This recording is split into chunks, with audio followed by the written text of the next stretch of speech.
శ్రీవల్లి నోటితోని తను చదువుకోలేదని నిజం బయట పెట్టించిన నర్మద ప్రేమ. ఇంతకు ఏం జరిగింది? అసలు శ్రీవల్లి తన నోటితోని నిజం ఎలా బయట పెట్టింది? చదువుకోలేదన్న నిజం తెలుసుకున్న రామరాజు ఎలా రియాక్ట్ అయ్యాడు? ఇదంతా కూడా వీడియోలో చూసి తెలుసుకునేద్దాం. ఇల్లు ఇల్లాలు సీరియల్లో ఏం జరగబోతుందో ముందుగా తెలుసుకోవాలి అనుకుంటే వీడియోని లైక్ చేసి ఛానల్ని సబ్స్క్రైబ్ చేసుకోండి. మొత్తం మీరు చూసుకున్నట్లయితే ఇంకా సాగరు లక్షలు సంపాదించి ఏదో రకంగా గవర్నమెంట్ జాబ్ను కొనేయాలన్న ఆశతో ఇంకా తన తండ్రి వేరే వాళ్ళకి ఇమ్మని ఇచ్చిన 2 లక్షల్లో 1 లక్ష తన ఫ్రెండ్కి అయితే ఇస్తాడు. వాడు పెద్ద మోసగాడు. సాగర్ ఎప్పుడైతే ₹1,00,000 ఇస్తాడో వెంటనే వాడు ఫోన్ స్విచ్ ఆఫ్ చేసుకుంటాడు. సాగర్ ఇంకా అదే తలుచుకుని చాలా టెన్షన్ పడుతూ ఉండగా వాళ్ళు నర్మద కాస్త వస్తుంది. నర్మద వచ్చి ఏంటి సాగర్ అలా ఉన్నావు అని చెప్పనేసరికి ఏమీ లేదు అనగాని ఏంట్రా ఎందుకు అలా ఉన్నావు అంటూ గట్టిగా గదమాయించి అడిగేసరికి నేను రైస్ మిల్లో వర్క్ చేస్తున్నానని నువ్వు ఫీల్ అవుతున్నావు కదా అని చెప్పాను. కానీ ఎవరు చెప్పారు నీకు అని చెప్పాను. కానీ ఎవరు చెప్తే ఏముంది, నువ్వు బాధపడుతున్నావా అనగాని చంప పగలగొడుతుంది నర్మద. నీకేమైనా పిచ్చా ఏంటి? నువ్వు గవర్నమెంట్ జాబ్ సంపాదిస్తావని, అది చేస్తావని, ఇది చేస్తావని, లక్షలు కోట్లు సంపాదిస్తావని నేను ఏ రోజు అనుకోలేదు. అయినా నువ్వు ఏం చేస్తావనేది నాకు తెలీదా? నీ ప్రేమ, నువ్వు నన్ను ప్రేమగా చూసుకుంటావని నమ్మకంతోనే నేను పెళ్లి చేసుకుని నీ వెంట వచ్చానే తప్ప నువ్వు సంపాదించే ఆస్తి కోసం కాదు, అంతస్తు కోసం కాదు. నువ్వు కూలి పని చేసుకునైనా సరే కాసిన్ని గంజి నీళ్ళు పోసి నన్ను ప్రేమగా చూసుకుంటే చాలురా. అయినా ఎవరు చెప్పారు, ఇంట్లో వాళ్ళ బయట వాళ్ళ అనగాని ఇంట్లో వాళ్ళ అనేసరికి నర్మదకు అర్థమైపోతుంది. ఇంట్లో ఎలాంటి పిచ్చి పనులు, ఎలాంటి పిచ్చి మాటలు చెప్పేది ఎవరు? వల్లి కాకుండా ఇంకెవరు ఇలాంటి మాటలు చెప్పరు కదా. సో ఇంకా అర్థం చేసుకుని నేరుగా ప్రేమ కూడా ఆల్రెడీ తన తండ్రి విషయంలో ధీరజ్ కోపంగా ఉన్నాడని బాధపడుతుంది కదా.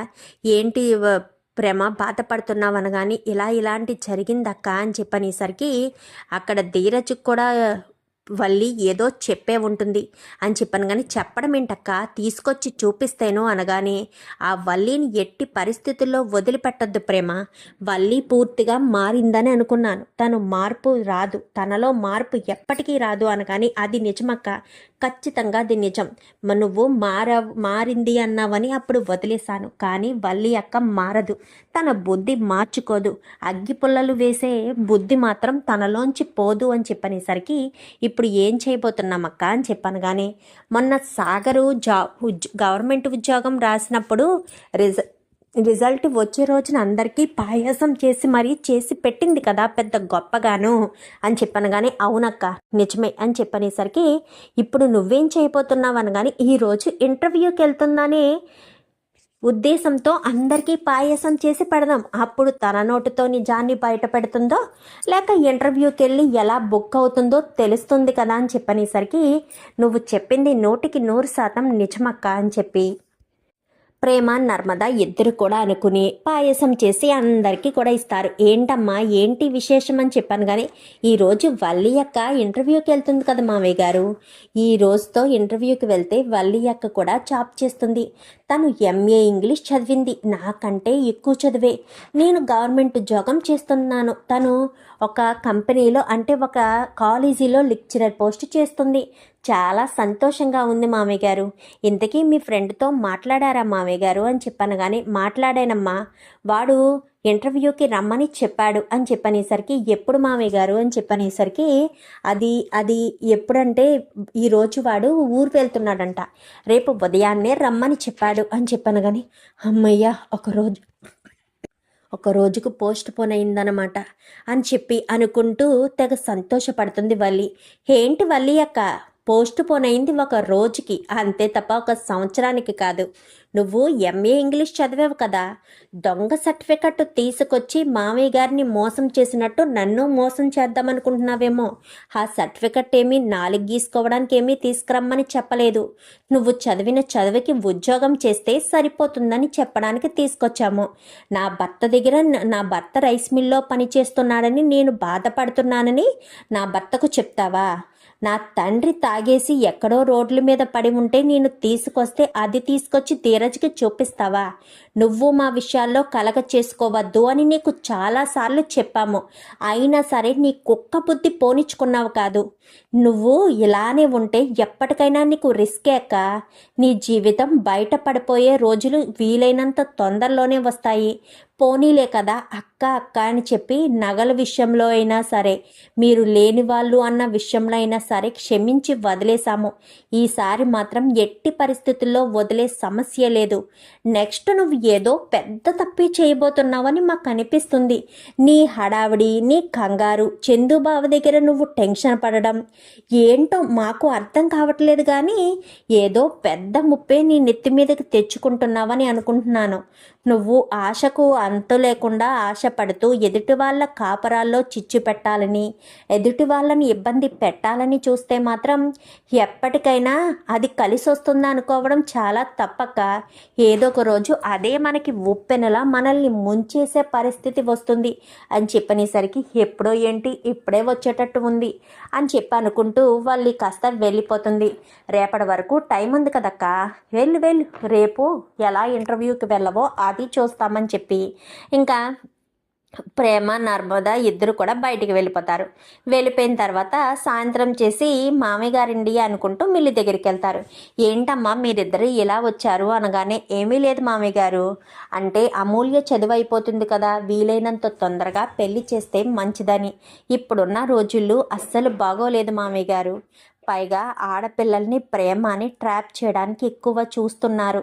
అంటే ఎదుటి వాళ్ళు ఎలాంటి వాళ్ళో తెలియదు.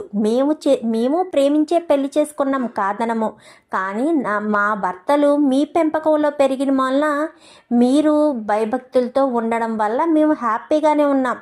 కానీ ఎదుటి వాళ్ళు మగపిల్లలు అలానే ఉంటారని చెప్పలేం కదా మామయ్య గారు. కొంతమంది కొన్ని రకాలుగా ఉంటారు.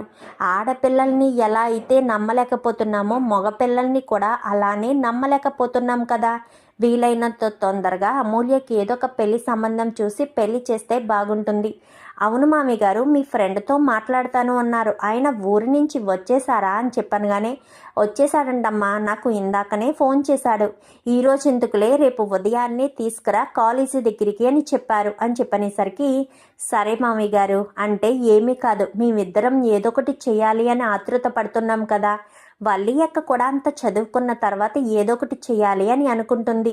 పైగా ఇంటికి పెద్ద కోడలు ఇంటి బాధ్యత తీసుకుంది అని తను చెయ్యాల్సిన జాబ్ని నెగ్లెక్ట్ చేస్తుంది. మీరే ఏదో రకంగా అక్కని ఒప్పించి జాబ్కు పంపించాలి అనగానే, మీరు మీ తోటి కోడల విషయంలో ఎంత శ్రద్ధ చూపిస్తున్నారమ్మా.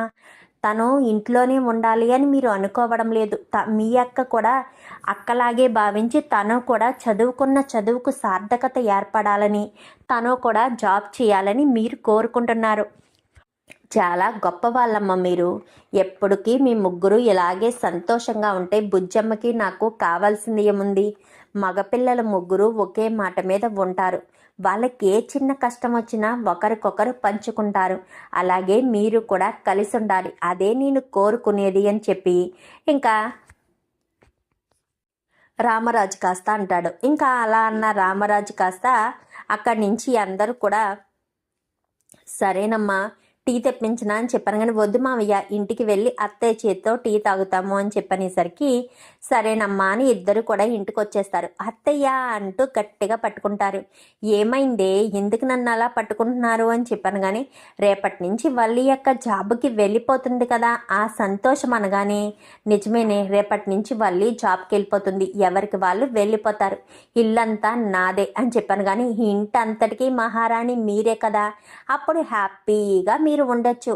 అప్పుడప్పుడు మామయ్య గారికి ఫోన్ చేసి ఇంటికి రమ్మని చెప్పండి, మీరు డ్యూయెట్లు వేసుకోవడానికి కూడా బాగుంటుంది అని చెప్పాను. కానీ నార్మీ, మీకు అసలు సిగ్గే లేదే అని చెప్పనేసరికి, మీరు యూత్ కదా అత్తయ్య, మీరు సిగ్గుపడుతున్నారా, మీరు యూత్ అంటే ఎంజాయ్ చెయ్యాలి కదా అనగాని ఏ కాదా ఏంటి అంటే అన్నానంటారు కానీ నాకేమంత వయసు అయిపోయింది.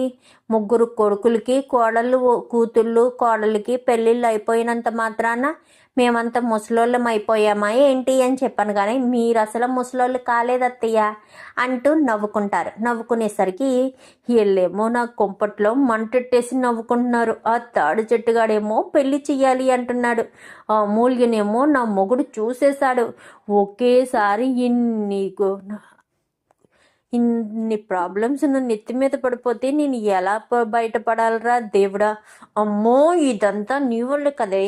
నేను ఏ 10th వరకో ఇంటర్ వరకో చదువుకున్నాను అని చెప్పుంటే నాకు ఈరోజు ఈ టెన్షన్ ఉండేది కాదు కదా. నువ్వేమో ఇలా చెప్పావు. ఆడేమో తాడి చెట్టుగాడు మా ఆయన కంట పడేటట్టుగా వాళ్ళు చట్టా పట్టాలేసుకుని తిరిగారు. ఇప్పుడు వాడేమో మా ఆయన చూసేశాడని పెళ్లి చేసుకోవాలి, లేకపోతే మావయ్య గారికి చెప్పేస్తాడు అని చెప్పి వాడు భయపడుతున్నాడు. ఇప్పుడు ఏం జరుగుతుందో ఏంటో మా ఆయన్ని అనుకుంటూ భాగ్యానికి ఫోన్ చేస్తుంది. భాగ్యానికి ఫోన్ చేసేసరికి ఏంటమ్మడు ఏం జరిగింది అనగానే, ఎందుకమ్మా నువ్వు నన్ను కన్నావు, ఇలాంటి ఈ కుంపట్ల ఇంట్లో పడేసి నేను మనశ్శాంతిగా ఉన్నావా అని చెప్పాను. కానీ ఏమైందమ్మడు అని చెప్పాను. కానీ 1 కాదు 2 కాదు, సమస్యల మీద సమస్యలు వచ్చి పడిపోతున్నాయి. అట ప్రేమ నర్మద ఏమో నా మీద పగపట్టేశారే. నేను MA సర్టిఫికెట్ నువ్వు తీసుకొచ్చి ఇవ్వడంతో రేపు ఉదయం నన్ను జాబుకు పంపించే పరిస్థితి ఏర్పడింది. ఇప్పుడు ఈ తాడి చెట్టుగాడు చూస్తే మా ఆయన సెందు చూసేయడం వల్ల ఈ తాడి చెట్టుగాడు అమూల్యకు నాకు వీలైనంత తొందరగా పెళ్లి జరిగిపోవాలి, నువ్వే ఆ పెళ్లి దగ్గరుండి జరిపించాలి, అమూల్యని ఒప్పించు అంటూ ఈడు తాడి చెట్టుగాడు చంపు తినేస్తున్నాడే. నువ్వేమో హ్యాపీగా ఉన్నావు అనగానే నేనెక్కడ హ్యాపీగా ఉన్నాను. మీ మాంగారు ఇచ్చిన 10 లక్షలతో ఈ అప్పులన్నీ తీర్చేద్దామని అనుకుంటే మీ నాన్న 10 లక్షలు తీసుకెళ్ళి ఎవడికో ఇచ్చాడు. వాడు 20 లక్షలు చేసుకొచ్చి ఇస్తానన్నాడంట. మొట్టమొదటిసారి మీ నాన్న మాట నమ్మి నిలువులా మునిగిపోయాము.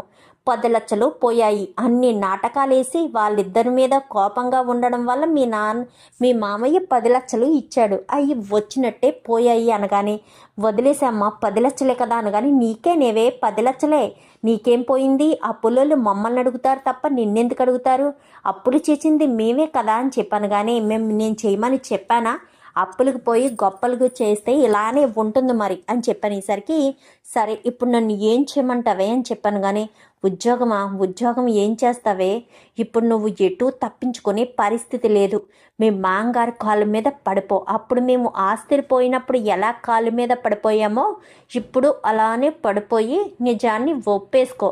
మా అమ్మ ఆ మాట చెప్తే పరువు పోతుందని ఇలా చెప్పింది అని చెప్పి ఏదో ఒకటి చెప్పు, లేదంటే మాత్రం ఇంకా మోసం చేయలేవే.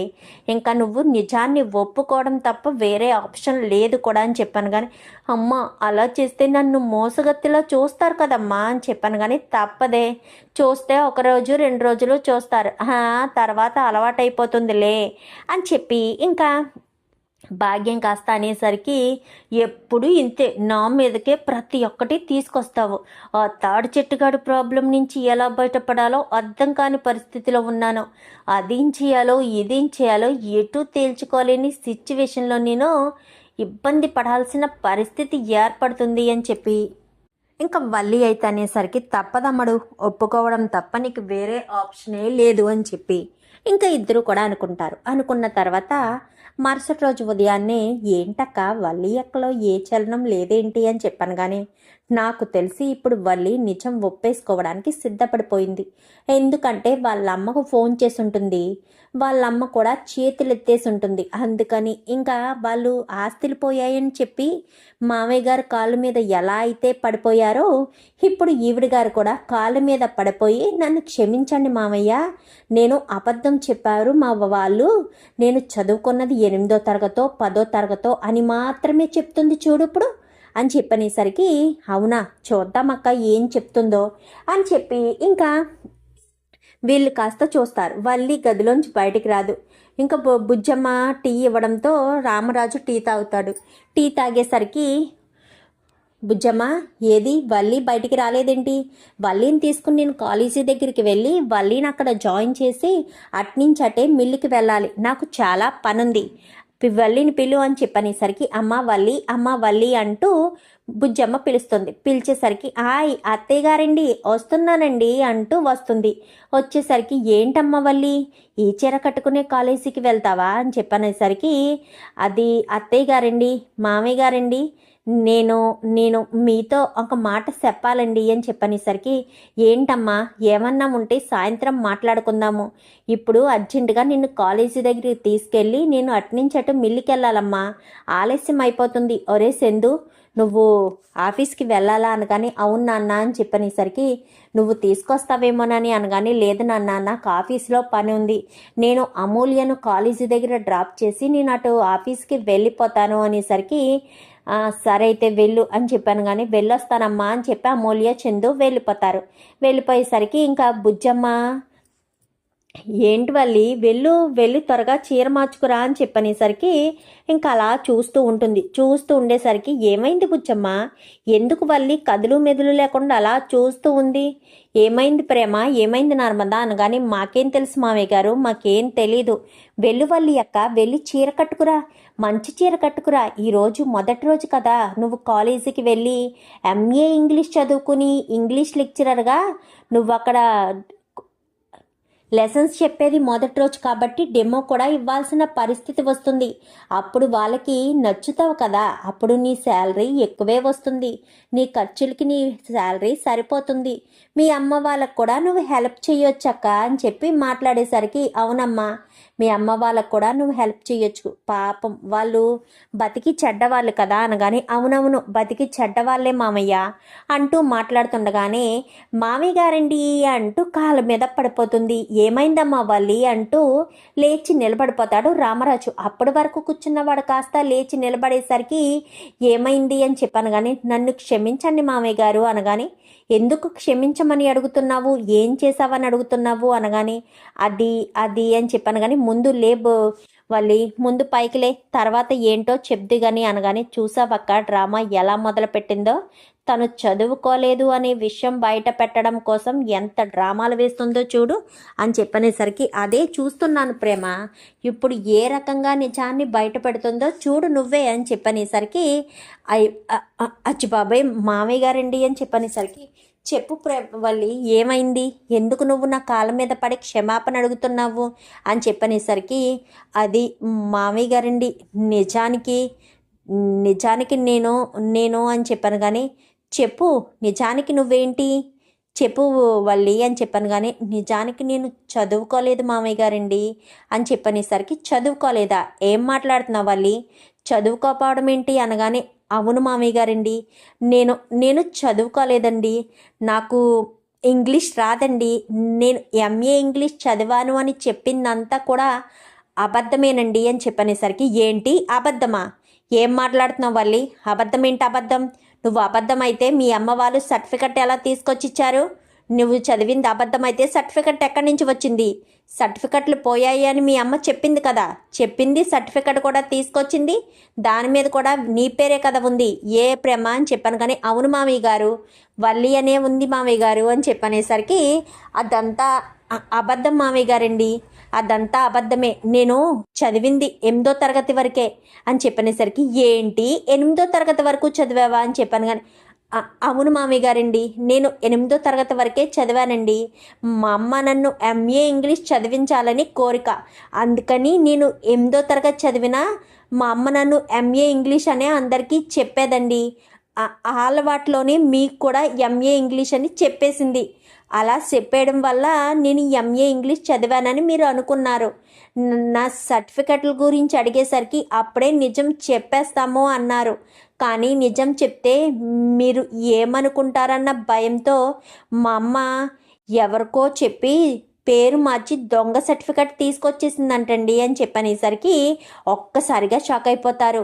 ఏంటి వల్లి అక్క నువ్వు తీసుకొచ్చింది దొంగ సర్టిఫికెటా, అస్సలు తెలియనే లేదు, ఒరిజినల్ సర్టిఫికెట్ లాగే ఉంది, అందులో పేరు నీ పేరు అన్నీ కూడా సేమ్ టు సేమ్ మ్యాచ్ అయి ఉండడంతో నీ సర్టిఫికెటే తీసుకొచ్చి ఇచ్చావనుకున్నాను వల్లి అక్క, కానీ నువ్వు దొంగ సర్టిఫికెట్ తీసుకొచ్చి ఇచ్చి ఆ మామయ్య గారిని ఎంత మోసం చేస్తావని అస్సలు అనుకోలేదు. మామయ్య గారు మోసపోయారు. అచ్చు బాబోయ్, మామయ్య గారండి మిమ్మల్ని నిలువెల్లా మోసం చేసేసిందండి వల్లి అక్క. మిమ్మల్ని ఇంత దారుణంగా మోసం చేస్తుందని అస్సలు అనుకోలేదు. ఏంటి వల్లి, ఏంటిదంతా అంటే నువ్వు అబద్ధాలు చెప్తున్నావా అని చెప్పనేసరికి, అచ్చు బాబోయ్ అత్తయ్య గారండి, నేను అబద్ధం చెప్పలేదండి, మా అమ్మే అబద్ధం చెప్పింది అనగానే బాగుంది, చాలా బాగుంది, చూస్తుంటే అన్నానంటారు కానీ ఏదో సామెత ఉన్నట్టు చెప్తున్నావు. మీ అమ్మ అబద్ధం చెప్పిందా, నువ్వు అబద్ధం చెప్పినా చెప్పింది మీ వాళ్ళే కదా, నీ విషయంలోనే కదా. ఏదో పెద్ద గొప్ప చదువులు చదివేశావు, ఎంఏ ఇంగ్లీష్ చదివేశావు అని మీ మామయ్య గారేమో తన ఫ్రెండ్కు చెప్పి జాబ్కి పంపిస్తాము, సీట్ ఉందా, అక్కడ ఖాళీలు ఉన్నాయా అని ఓ తెగ సంతోషపడిపోతున్నారు. నువ్వేమో ఏం చదవలేదు, ఏం చేయలేదు అంటూ అబద్ధాలు చెప్తావా, మోసాలు చేస్తావా? ఇంకా నయ్యం, ఇంటి దగ్గర చెప్పావు కాబట్టి సరిపోయింది. అదే అక్కడికి కాలేజీ దగ్గరికి వెళ్ళాక అందరి ముందు నిలబడితే తెల్లమోహం వేసి చూస్తే మీ మామయ్య గారు పరువు ఏమైపోను? అడక్కడక్క మీ మామయ్య గారు తన స్నేహితుడిని ఒక సహాయం అడిగారు. ఎప్పుడు ఎవరిని ఏం అడగని వ్యక్తి నీ కోసం అడిగితే అది కూడా ఈ రకంగా నువ్వు మోసం చేసావా? అదేదో నిన్ననే చెప్పొచ్చు కదమ్మా, మొన్న ఉద్యోగం గురించి వచ్చినప్పుడే చెప్పొచ్చు కదమ్మా. ఇప్పుడు మీ మామయ్య గారు ఆయన ముందు మాట్లాడి ఆయనతో చెప్పి ఇప్పుడు నిన్ను తీసుకువెళ్ళడం కోసం మీ మామయ్య గారు ఇప్పుడు ఇంతలా ఎదురు చూస్తున్నారు. ఇప్పుడు కూడా ఆయన ఫోన్ చేస్తే ఒక అరగంటలో బయలుదేరి వస్తాము అని కూడా చెప్పారు. ఇప్పుడు మామయ్య గారు వాళ్ళకి ఏం చెప్తారమ్మా? మామయ్య గారి పరువును నిలువునా తీసేసావు కదా. అసలు ఎలా చేయాలనిపించిందమ్మా వాళ్ళి? ఎంత దారుణంగా అబద్ధం ఆడవలసిన అవసరం ఏముంది? అయినా మీ అమ్మ చాలా చాకచక్యంగా అబద్ధాలు చెప్పేస్తుందనుకుంటా. ఎంఏ ఇంగ్లీష్ చదివింది అని చెప్పడం ఒక అబద్ధం అయితే సర్టిఫికెట్ తీసుకురావడం ఒక మరింత అబద్ధం. ఏంటండి, ఏం మాట్లాడరేంటి అనగానే ఏం మాట్లాడమంటావు బుజ్జమ్మ? చదువు విషయంలో ఇంత పెద్ద అబద్ధం ఆడతారని కలలో కూడా అనుకోలేదు. ఎంఏ ఇంగ్లీష్ చదివింది అంటే నిజంగానే అనుకున్నాను. అందుకనే ఎంఏ ఇంగ్లీష్ చదవలేదు కాబట్టి ఆ రోజు మొన్న కస్టమర్ కేర్ ఫోన్ చేస్తే యా అంటూ మాట్లాడింది. అప్పుడైనా నిజం బయట పెట్టిందా? అప్పుడు కూడా నిజం బయట పెట్టలేదు. అంటే వాళ్ళీ మనల్ని మోసం చేయాలన్న ఉద్దేశంతోటే ఉంది బుజ్జమ్మ. అందుకే ఇప్పటి వరకు చెప్పలేదు, లేదంటే చెప్పుండేది కదా. వల్లియ కనుక మనల్ని మోసం చేయాలి అని అనుకోకపోయి ఉంటే ఇంతవరకు ఈ విషయం వచ్చేది కాదు కదా. ఎంత మోసం చేస్తుందని కలలో కూడా అనుకోలేదు అనగాని, అది కాదు మామయ్య గారండి, నేను ఇదంతా కావాలని చేయలేదు మామయ్య గారండి. మా అమ్మ అబద్ధం చెప్పింది. ఆ విషయం మీకు చెప్తే మీరు బాధపడతారన్న విషయం వల్లే చెప్పలేదు కానీ లేకపోతే మీకు చెప్పకుండా ఉండాలని కాదు మామయ్య గారండి. మిమ్మల్ని మోసం చేయాలన్న ఉద్దేశం నాకు లేదు మామయ్య గారండి అని చెప్పాను. కానీ చాలేమ్మా చెప్పుకొచ్చావు, మోసం చేయాలని లేకుండానే ఇంత చేసావా? మా ఆయన్ని మోసం చేయాలని కాకపోతే మీ అమ్మ మా ఆయనకు అంత పెద్ద అబద్ధం చెప్తుందా? చదువుకుంటే చదువుకున్నానని చెప్పాలి, చదువుకోకపోతే చదువుకోలేదని చెప్పాలి. మేమేమన్నా అడిగామా ఎంఏ ఇంగ్లీష్ చదివిందా, ఏం చదివిందని? మీ అమ్మాయి పెద్ద గొప్పకపోయి నా కూతురు ఎంఏ ఇంగ్లీష్ చదివింది అని చెప్పింది. చెప్పినప్పుడైనా నీ మాట తీరు, నీ భాష అన్నీ చూసినప్పుడైనా కొంతమంది చదువుకున్నా కొంతమంది అలానే మాట్లాడతారు కదా అన్న ఉద్దేశంతో సర్లే అని చెప్పి నేను ఊరుకున్నాము. కానీ నువ్వు చూస్తే అక్షరం ముక్కరాని మనిషివని క్లియర్గా తెలుస్తుంది. అమ్మో ఎంత మోసం చేశారు, నా భర్తని నా కుటుంబాన్ని ఎంత మోసం చేశారు. పెద్దోడికి విషయం తెలిస్తే వాడు ఎంత బాధపడతాడు. తన భార్య ఎంఏ ఇంగ్లీష్ చదువుకుందని ఎంతో సంతోషపడుతున్నాడు. ఇప్పుడు వాడిని మోసం చేశావు, నా భర్తను మోసం చేశావు అని చెప్పనేసరికి బుజ్జమ్మ ఇంక ఈ విషయం గురించి వదిలేసే. ఇలాంటి మోసగాళ్లతోనా నేను వియ్యమందుకుంది? ఇలాంటి మోసగాళ్ళకిచ్చా నా కొడుకు జీవితాన్ని నాశనం చేసింది. చిచ్చి, చదువు విషయంలో ఎవరైనా ఇంత పెద్ద అబద్ధం ఆడతారా? చదువు విషయంలో చెప్తారా? ఇంకా ఏ విషయం కాదు. చదువులు సరస్వతి నాలుక మీద ఉండాలంటేనే ఒక అదృష్టం ఉండాలి. ఆ అదృష్టం లేకపోయినా అబద్ధాలు చెప్పడానికి మాత్రం అదృష్టాలు కలిసి వస్తాయి. చిచ్చి, నేను రైస్ మిల్కి వెళ్ళొస్తాను బుజ్జమ్మ అనుకుంటూ ఇంకా చాలా చిరాగ్గా అక్కడి నుంచి రామరాజు కాస్త వెళ్ళిపోతాడు. ప్రేమ, నర్మద మామయ్య గారి ముందు నన్ను తలదించుకునేటట్టు చేశారు కదా, మీ ఇద్దరిని ఇంట్లోంచి బయటికి వెళ్ళిపోయేటట్టు చేస్తాను కదా అనుకుంటూ శపథించేస్తుంది. ఏంటక్క, మమ్మల్ని ఇంట్లోంచి ఎలా బయటికి గెంటేయాలా అని ఆలోచిస్తున్నావా? తప్పులు నువ్వు చేసావక్క, మేం కాదు. నీ చదువు విషయంలోనే ఇంత అబద్ధం ఆడావన్న విషయం తెలిసిన మావయ్య గారు తట్టుకోలేకపోయారు. మీ ఆస్తులు అంతస్తులు టోటల్గా మీరు చెప్పినవన్నీ అబద్ధాలని తెలిస్తే మీ పరిస్థితి ఏమవుతుందంటావు? మావయ్య గారు మిమ్మల్ని ఉండనిస్తారంటారా, ఇంట్లోంచి బయటకు గెంటేస్తారంటావా? చూద్దాం మరి రాబోయే ఎపిసోడ్స్లో ఏం జరుగుతుందో. వీడియో నచ్చితే లైక్ చేసి ఛానల్ని సబ్స్క్రైబ్ చేసుకోండి. పక్కనే ఉన్న బెల్ సింబల్